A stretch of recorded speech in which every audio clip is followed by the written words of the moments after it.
Our cameras caught handcuffed men exiting vans and boarding a plane at MSP Airport. Activists say this is a deportation flight taking arrested immigrants out of the state. ICE made nearly 1,700 arrests in Minnesota during the first 9 months of the Trump administration. More than half of them were convicted criminals or people facing criminal charges. This week's operation have some parents and teachers dealing with scared students. Conor Wight explains what schools are doing to address fears during this federal enforcement.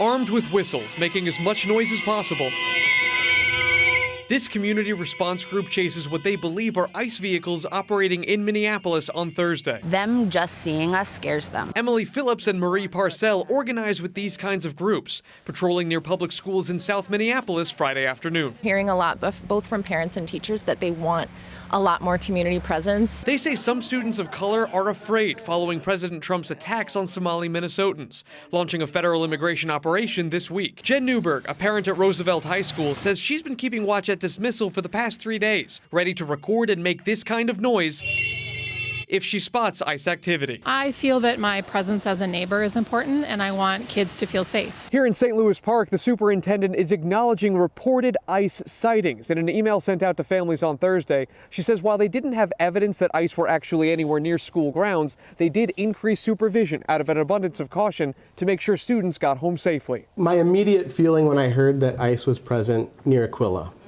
was anger, like deep, righteous anger. Ian McConnell is a parent at Aquila Elementary. He says there's new fear in the community this week. When I look just a little deeper is deep sadness that my neighbors are experiencing something that they shouldn't have to.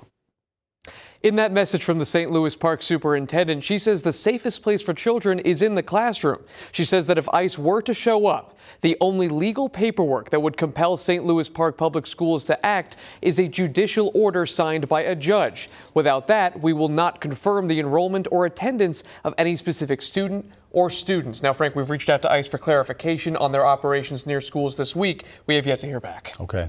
Thank you, Conor.